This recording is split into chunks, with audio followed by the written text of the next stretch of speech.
can opening noise. I didn't finish my drink, and I didn't want to get my other one. That's fair. How'd that sound, audience? Were you convinced? Did I convince you? Is my Foley work that good? Is that the industry I should go into? To Foley? Absolutely. It's just like, okay, we're going to put a bunch of shit on this desk, right? We're going to turn on the microphones, right? I will jump on the desk. I will jump on the desk. What it'll be used for? I don't know. But someone will come along and need a sound that sounds exactly like this. Yeah. It's like I learned how a lot of falling rain sounds that you hear in movies. Frying bacon. Yeah, that's reasonable. Like, actually. Pretty good. Yeah. It's a pretty cool trick. Foley's so neat. I love when you see people sitting at a desk and they have like boots on their hands and like a box of dirt. And they go, it's so neat. It's hilarious. With the microphone in there. In there. It's like, you gotta get that microphone, put that in there. Just put it in there. Mm-hmm. Also, hello, everyone, and welcome back to the Full Dark No Stars Riverdale podcast. We watched episode 11 or some shit. Episode 10. I think it's episode 10. I think it was episode 10. Yeah. Pretty good. This is the post-Christmas episode. Yep. Exemplified by showing them taking down some Christmas decorations at the Papacy. Exactly. It is what it is. How'd you feel about this episode? Not too bad. Okay. Lots more drama. Yeah, this was I actually kind of like that Archie's been doing stuff recently, and that is different compared to what we have been doing. Far cry from because I felt like nothing. Jughead and Veronica were like the ones pushing the story forward for a bit, and we now have fallen back to like it's Archie and Betty that's doing a lot. I kind of like that. You know, we've balanced traded things it out, off. and we finally taken Kevin and slingshotted him into the sun. Thank God. Though we've introduced a new, probably gay serpent that he's going to hook up with. What's his name? Fangs? Yeah, his name was Fangs. He goes by Fangs. I hung out with Joaquin a lot. Okay. Fangs, yeah. Okay, yeah, so the serpents are now at Riverdale High. Yeah, because Southside High got closed, which we also learned is of the doing of Hiram Lodge. Yes. Lodge Industries, if you will. Yeah. Because he's like... He's trying to buy up large sections. Buy that land, which I don't think is the plan, but it's part of the big plan. Yeah. And Veronica is now in. She's in the family business. She's running things with Hiram. Yep. She's going all in. She's getting like missions from Hiram. Like, you got to make sure that the people are okay with the transition. students. Yeah. You got to help with stuff on the school side. Yep. And you know, that's is what it is. I'm curious to see when we get the reveal of what it all is going to be, and that Hiram is just the villain of the third season. Yeah, he's got to be the villain of the third season. It feels like it. Or they'll kill him off. I don't think they're going to kill him off. I hope they don't, but like I feel like it's got to be one or the other. But I also know season 3 has the Goblin King. So who's the Goblin King? I don't know what the fucking I've seen pictures of the Goblin King, and I'm like, what the fuck is that? Bulbs. I'm looking at this like 10-foot tall shrouded creature with antlers, and I'm like, what is this? It's the Babe. Stop. You're not gonna. You gotta say the thing. No. You're no fun. I am known for not being fun. Babe with the power. Power hoodoo. Power hoodoo. Do you think people are still fans of that movie? Yes, absolutely. I don't mean people that grew up with it. I mean like modern people. Well, I don't think like they know what it is. Watched Labyrinth. They don't know what it is because they don't know what a David Bowie is. I mean, like, he died 20 years ago. So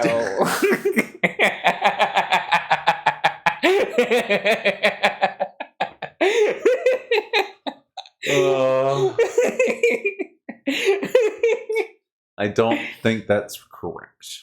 I think it is. Look, I remember in the early 2000s seeing an ad for a David Bowie remembrance concert. So that clearly means that he had died. Was it the early 2000s, Josh? Maybe it was the mid 2000s. It was somewhere around there. I just remember that when on the day that I heard that he had died, my reaction was I thought he was already dead. And that was the reason why. Is I remember seeing an ad for like a remembrance concert for David Bowie, and it, like, that meant I assume in retrospect that it was supposed to be like a remembrance of his career. Yes. Not that he had died. Correct. But also, when you just hear that phrase, you're like, remembrance. He died. Of a past man. Yeah. No. Incorrect. But so it was really funny when a family member told me that he died, and I was like, I thought he was dead like for 10 years. Wait, I thought he was already dead. And they're like, well, he's dead now. It was a very weird conversation. Yeah, it sounds strange for certain. No, I would say it's not correct, and I don't think people younger than us, or maybe like up to like 3 years younger. After people that are 3 years younger than us, they probably don't know what Labyrinth is. Disappointing. That's fine. That's fine. What a movie it is. That movie is so neat. It does its thing, and it's just like, it's not saying anything. No. It's just doing its thing. I kind of liked that about the 80s. Is movies, they had themes and things, but they were like, they would take a conceptual hook and just make a movie about it. And they would just try to make it as cool as possible. Yeah. And that was the appeal. And that was it. Like Doom. No. My immediate thought is like Back to the Future. Yeah.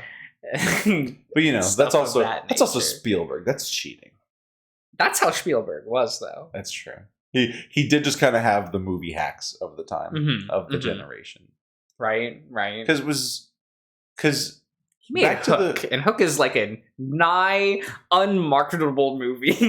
It's only marketable because of Robin Williams. That's why it's marketable.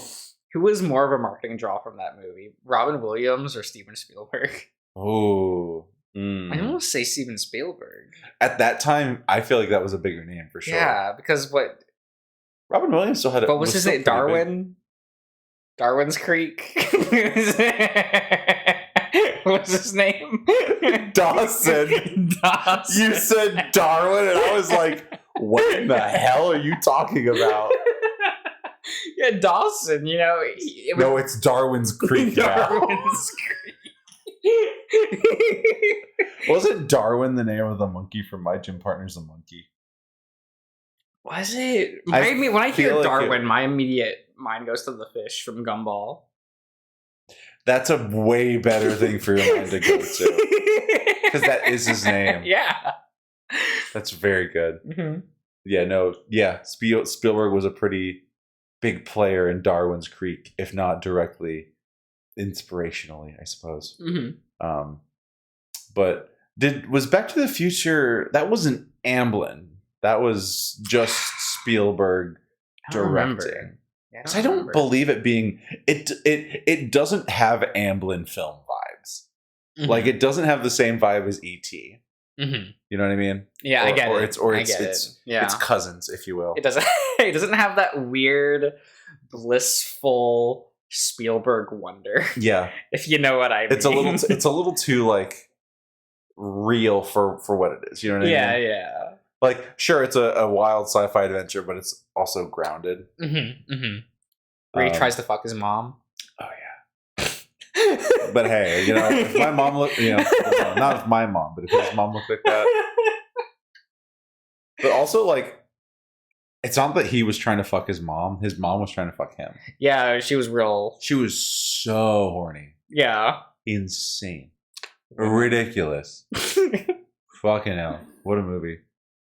That's how I got to sit in a, like, DeLorean. Probably. It was like, shit, what is it? This is probably about half a year ago now, maybe. I was working at I was helping a customer out at their house with their cable and stuff. And they just happened to just have a DeLorean in the living room. They had a DeLorean and like a fully drivable, like souped out, like 1-to-1 of the movie, souped up DeLorean. I always wonder, why would you get such a thing? Well, I mean, he just really liked doing it. He had a very the man who did this project, who did pretty much all the work himself that he could, had a very Michael J. Fox-ian aura about him. He was kind of like a "What's up, my fellow kids?" but he was definitely like 60. But he was like, he still had like a lot of brown. Like he wasn't like grayed or whatever. He just like he was very much like a youthful old man. I guess you could say. Youthful. I think he was just playing into his Bourne role. You know what I mean? Okay. But he had like working dials and stuff, lights all on it. It was very cool. I also realized I am too big of a person to sit in a DeLorean. That's low to the ground. That car was made for small fucking people. Yeah. Like, it's not that I'm big. That car is not made It's for small. Big. Yeah, it's for small. It was made for Michael J. Fox and Michael J. Fox only. Well, no. Actually, I don't think we ever saw... No? Did we ever see Doc? Yeah, we did. Yeah. Yeah. So... But he's old, so he's going to be short. Christopher Lloyd. So it's fine. It's fine. We just broke into the motel. Oh yeah, there's a bed on the window. Yeah. What the hell? Don't you want a bed standing by your window? Protect you from the sun. You just get drapes. I can't sleep on the bed when it's vertical like that. Just have multiple beds. That's so much effort, though. What do you mean? Why? Who has multiple beds? It's just nice to have them around. Is it? I only have one bed. Yeah, so like shut the hell up. But like, wouldn't it be nice to have more than one bed around? If you had a bed in the basement, would you sleep in the basement? No. Okay. No. It's just a question. That's all it is, just a question. Nah. I don't like sleeping where I work. Is that, well, because you still take your laptop to bed. I do no work on that laptop. Okay. It can't handle work. No. Not anymore. No. That's true. The bear's exaggerated bravado becomes genuinely cautious as he opens the door. The room is hotter than it is outside, as if it were magnifying and trapping the heat. That's how that works, I think. Okay, yeah, this is doable. Hey, Cam, all clear. Aw, no murderous hillbillies in the... Oh, gross! What were you expecting? We just need to straighten it out a bit. Damn, bitch, you live like this? Hey, yo. Let's go. Look, there's even a mattress over there. Wait, we're not going to use it for sleeping or anything, are we? Why do you think I brought sheets? Oh, I am not sleeping in... Kidding. I already told you I have a room booked in Peyton. And we'd better use it, no matter how into this you get. Of course. Well, we might as well make this place as comfortable as we can anyway. Do we ever make it to Peyton? Yeah. Okay. Yeah. Okay. Cameron is quiet, and Dev turns to see him staring straight at a plethora of rusty nails on the ground around the window and mattress. Your tetanus shot is up to date, right? That's a great question. Yeah, great. Just don't puncture yourself on anything. I'll try to clean those up at least. I had to get a tetanus shot recently. That sucked. Oh, yeah, was it fun? I mean, it was fine, but then my arm was really sore. Look how much they cleaned. Yeah, they cleaned it nice up. Look at those sheets. Oh my god. The single light. Whose backpack do you think is which?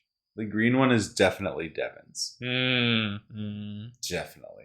I get it. Cameron watches Dev step back, brushing his paw against each other loudly. Paws against each other? Okay. Well, I'd say that's rather cozy, don't you think? I've seen actual homes that look worse, so yeah, I'd say so. And Cameron eyes the couch and slowly sits on the edge, not quite trusting it despite the sheets. So, what do you think about paranormal investigation? You said you did research. Turns out you just run around with a flashlight and call the ghost a bitch.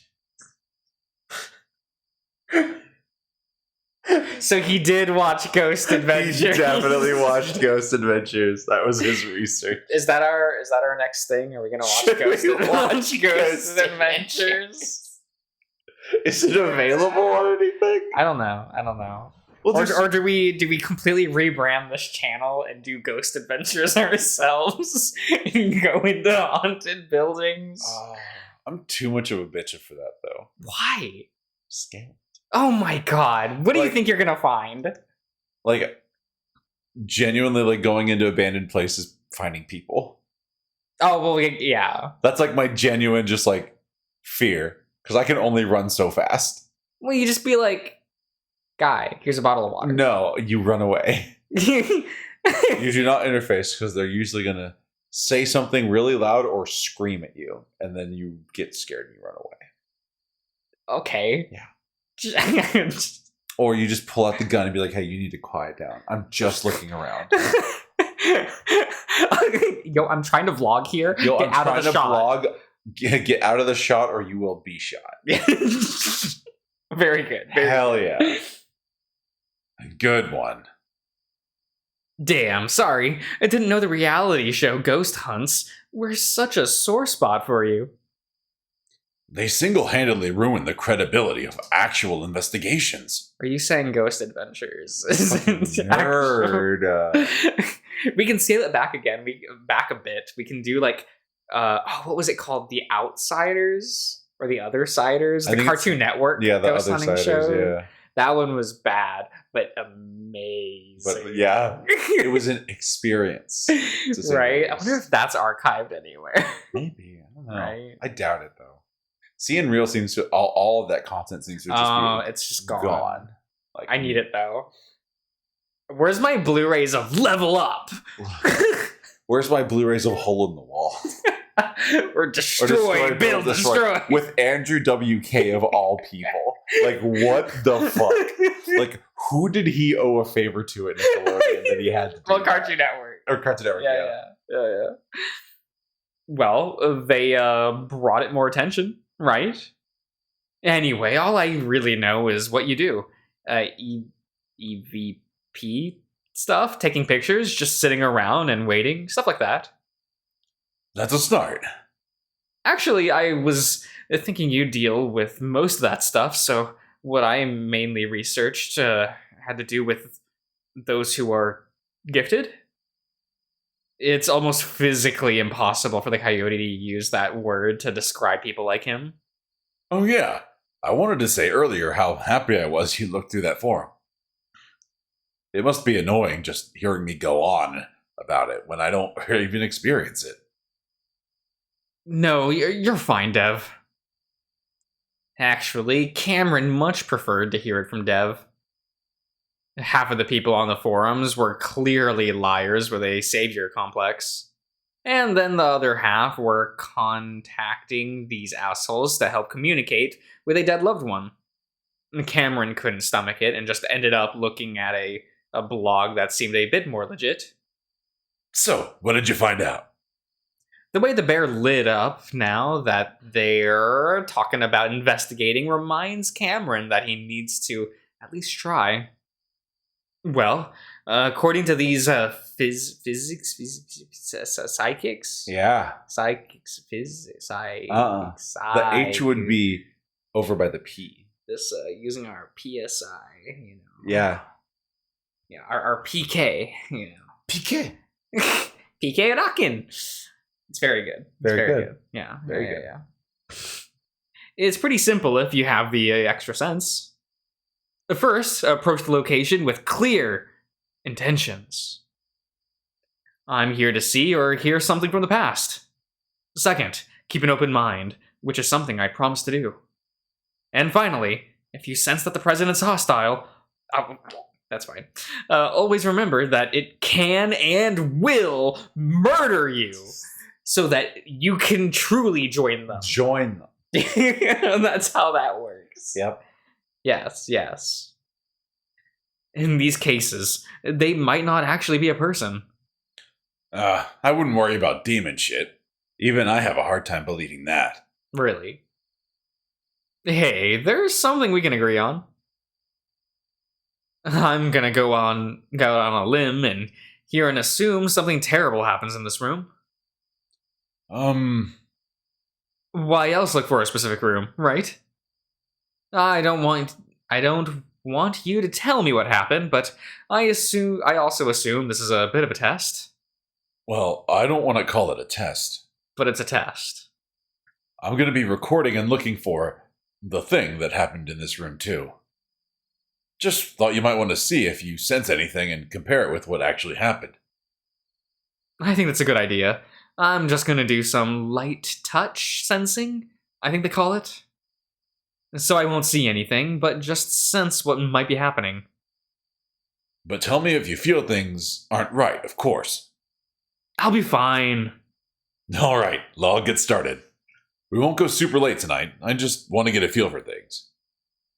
Sure, I'll get started by opening my mind and making my intentions clear. Okay, babe. I love you. Devin leans in and kisses Cameron on the head. Then Cameron watches as Dev turns off the lantern, plunging them into darkness. Darkness. The darkest darkness. Come, Guardian. Come, Guardian. Submit! Submit! Submit! Fuck that move. What do you mean? It's annoying as fuck. Lugging around equipment while trying to be quiet and about it quickly gets Devin sweating through his shirt. God, why are these words so close? They are really close to each other, huh? It's just to haunt me. It's just for me to trip up, get fucked up, and go. But you're doing fine. We got did there. it. We got there. You done did it. And he's sweating through his shirt. That's a little cute. And he has to take it off. He's making the extra effort not to disturb the coyote because Cameron seems to be really trying, his eyes closed and ears up. Dev didn't even need to ask him to take out his phone so he could record audio. He just did it, and to Devin, that just proves how much Cameron wanted to do this. As Devin goes about testing his equipment, Cameron shifts and mumbles something. Dev perks up. Hang on, I'm right here. You alright? I need to get more comfortable. At the same time, he adjusts himself so that his feet are on the suitcase in front of him. Okay. Something about Cameron's demeanor is bothering Dev. And Cameron's words were a little slurred, and he does seem kind of not quite there. Shouldn't he pull him out of it? Devin has never seen a psychic in action before, so maybe this is normal? Like a trance? He hopes it's normal because even if Devin can find his answers, he'd give them up for Cameron to discover he isn't psychotic. As he's fiddling with his EMF sensor, dread suddenly clutches at his chest. What if the opposite happens, and Cameron really did lose his mind? Like when his mom got psychosis. If that happens, Devin is only now realizing that he would be responsible, and how could Cameron forgive him for that? How could he forgive himself? Shit. He says shit. He'll get him. Dev hisses under his breath. What the fuck is he doing? I'm bringing his boyfriend to his room where that happened? He was usually alone with his friends when doing these investigations, and his want to see something something always overpowered the fear. He just assumed Cam would be used to scary shit, especially after his describing that flat-faced creature in a raincoat that he'd been seeing since he was a kid. do you think his frame rate was off? Oh yeah, Just like it's the sparks that drag from the axe behind him that drag his frame rate down. What's that? And also the dual screen thing that it had going. When he was chasing you around in the Oh, what a video game of all time. Guys, Deadly Premonition. It's real. It's so real. It's real. Don't ever forget. Just never forget. It's fine. It's fine. Pepperidge Farms remembers. He just assumed. Why was it only now that he was realizing what the consequences could be? The feeling that he'd had earlier about being a social dumbass comes back, but far stronger. This isn't something a loving partner does to another partner. He's fucking using Cameron for his own selfish reasons. Yes. Yes. Yeah. Devin knows that the coyote has some kind of ESP ability, but that doesn't mean he didn't also have other issues that could fuck him up. That didn't mean that possibly seeing these awful things wouldn't cause him to develop more issues. Devin gets up and paces for a bit, beginning to make up his mind, deciding that right after this, they're done, no matter what. The bear looks at the closet, the one where a wolf from the Meseta Tribal Council hung himself in the early 90s. Oh, boy.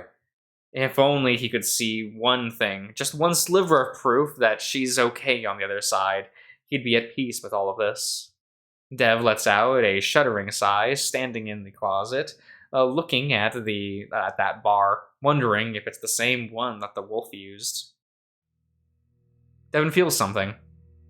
Not a good something. A chill runs up his spine, and suddenly he's shivering. No way. It's actually happening. Holy shit. Holy shit. It's all he can manage to say. It's happening. But it feels so wrong. Then a fear that's never known before takes over. He wants to turn around. He wants to call out to Cameron, but it's like something around his neck, holding him in place. A noose, perhaps? Oh.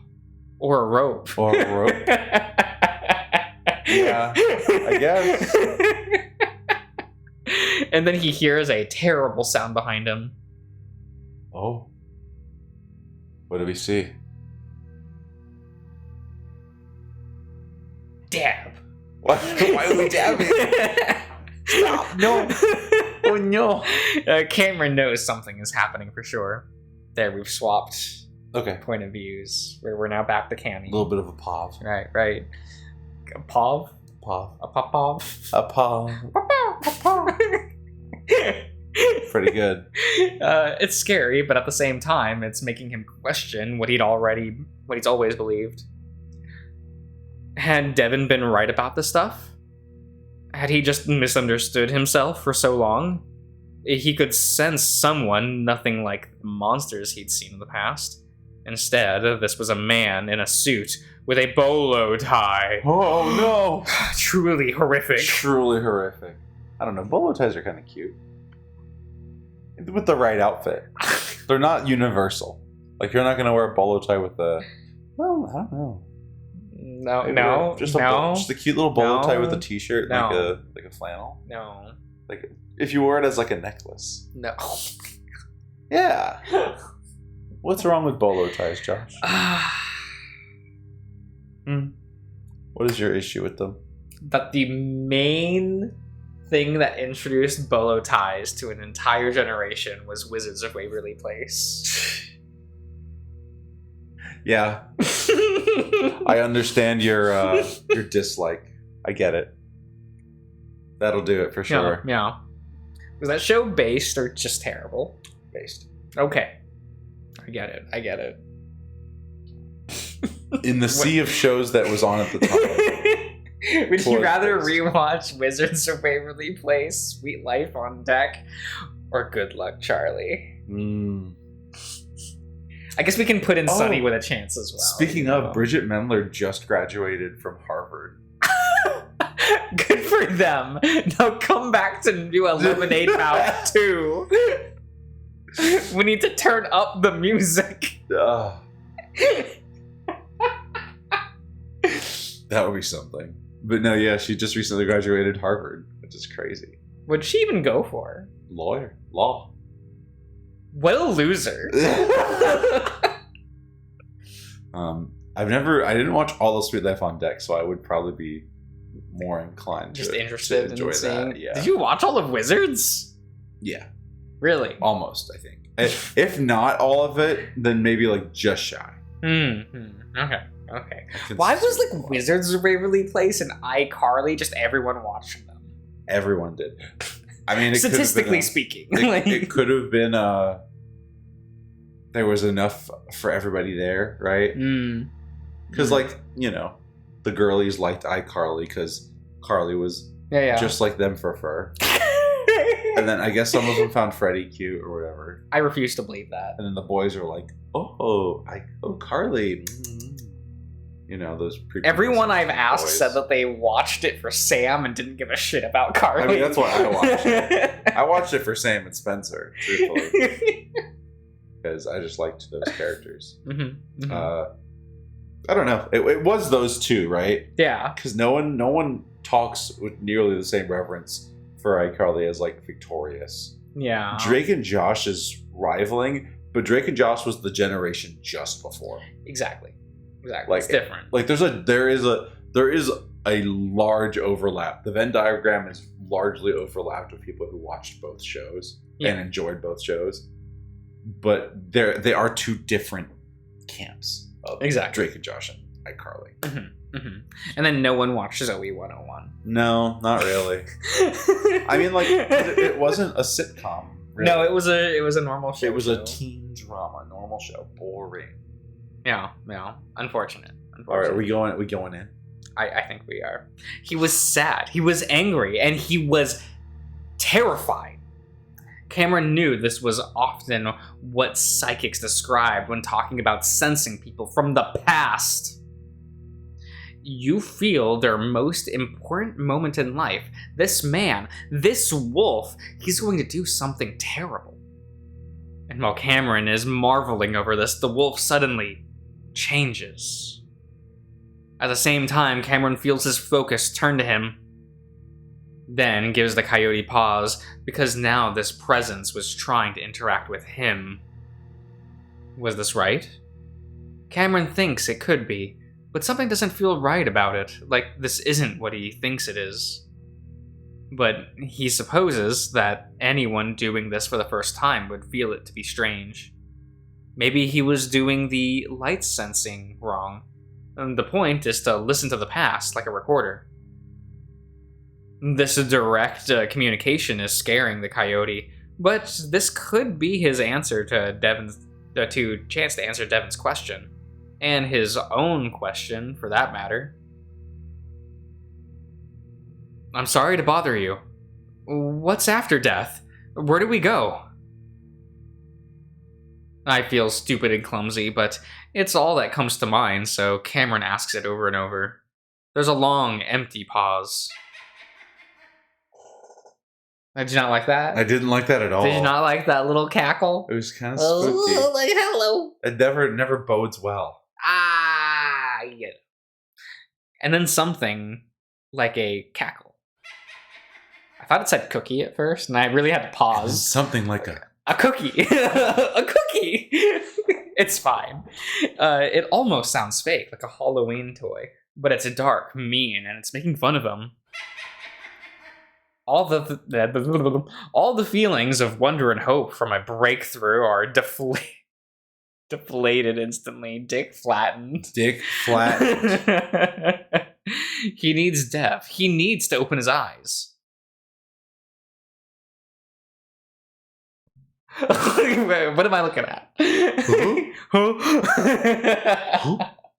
do love that sound effect. Just Cameron's eyes are heavy, and he can barely focus. Something has gone terribly wrong. This presence is evil, malicious. This isn't a person. Now, all that the coyote can sense in that is that a profound tragedy has just taken place. He needs Devin, and he thinks he sees him as his vision begins to slowly focus. Oh, hey! Oh, shit. There we go.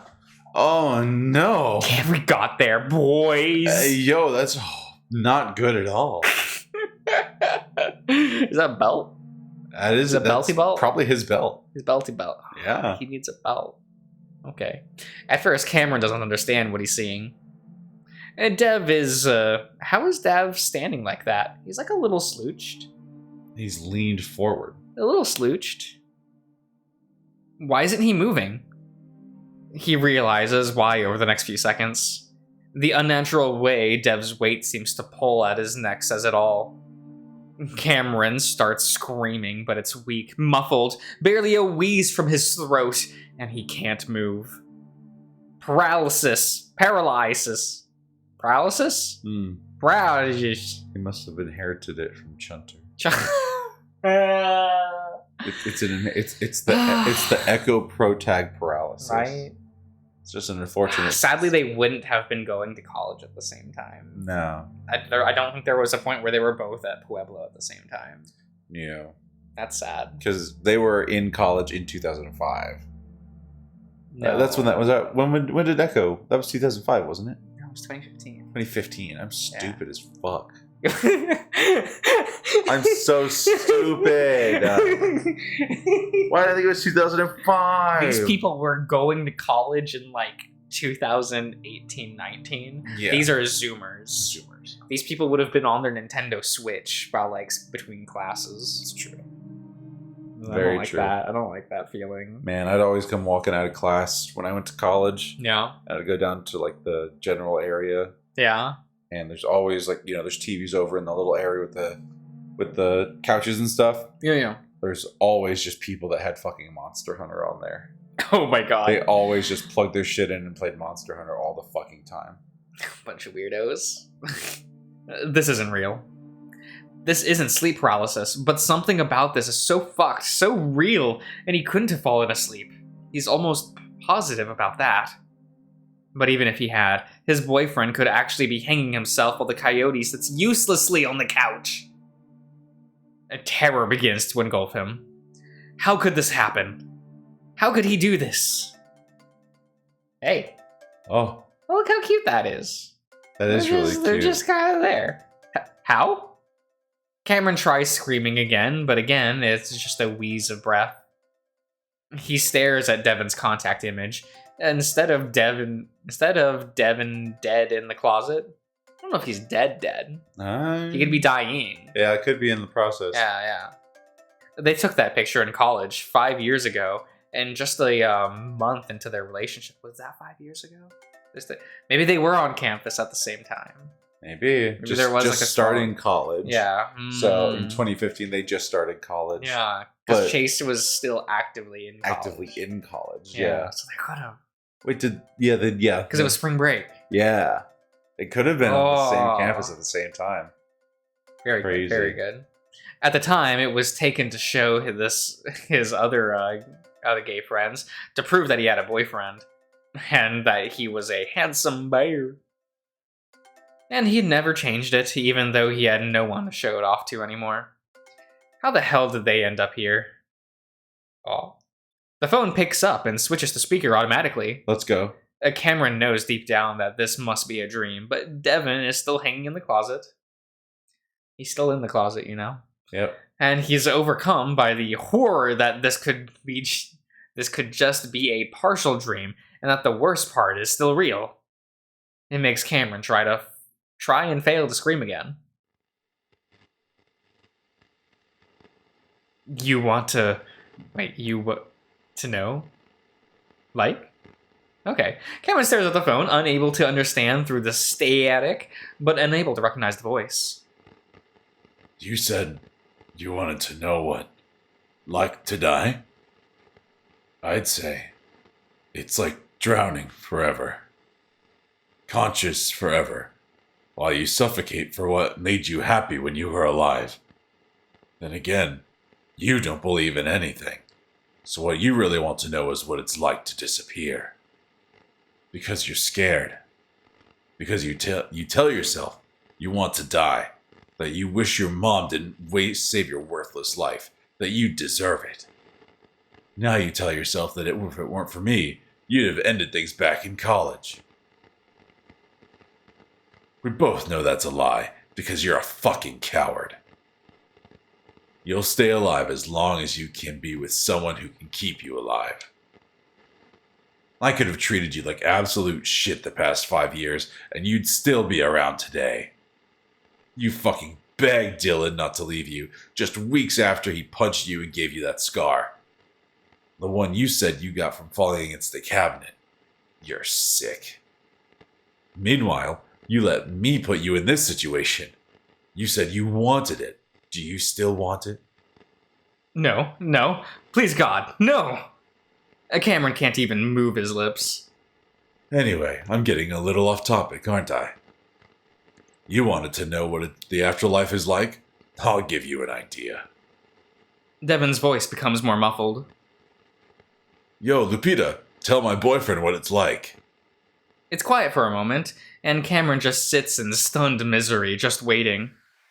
A terrible, demonic scream screeches through the phone, and Cameron's fur bristles all over his body, and he fights to this prison that he's in within everything he has. And finally breaks free.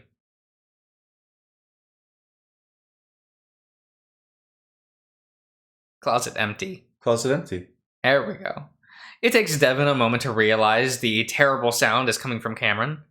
He's never heard him make a sound like that before. At that moment, whatever it is that has a hold on the bear dissolves, and Devin turns around, heaving for breath.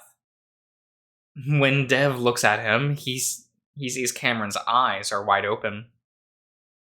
Cameron! Cameron makes that sound again. Though Devin has no idea what Cameron's seeing, he knows that it's something terrible. Devin feels himself beginning to panic. Baby, please, what's happening? Cameron just stares back, and Devin finally snaps. Cameron! Slap him. Whole hand on snoot. Just wiggle him around a bit. Shake it. Yeah. Devin is stepping out of the closet while suddenly Cameron lunges off the couch, making a feral sound. The look in the coyote's eyes is so intensely unlike him that Devin draws back in fear. Honey, it's me! To Dev's shock, Cameron's paws fly into the bear's neck, but instead of squeezing like he thinks he's going to, they rip at the thick fur around them. Wait, stop! Devin manages to catch Cameron's paws in his own much larger paws, easily restraining the smaller male. Cameron continues to stare at Devin's neck, seeming to search intently. Then he looks up at Dev's face. I saw you dead. You called me and screamed at me. Though Devin doesn't understand, you can tell this wasn't one of Cameron's typical night terrors. The look on his face says it all. Fuck! I'm really, really sorry. I'm driving you to Peyton right now, or wherever the hell you want to go. But as Devin tries to pull him to the door, Cameron resists. Wait! Just let me catch my breath, okay? Okay. Just take deep breaths, okay? Devin fumbles with the lantern until he turns it on. Then he stands next to Cameron for a few moments, listening to him sob. Okay, I think we'll end the part here, Okay, everyone. that was wacky. Yeah, we'll just leave Cammy Boy shaking over there. Yeah, I mean, He do got that sob. He do got that. He's all shaking a bit. He crying. All right, we'll see you guys around.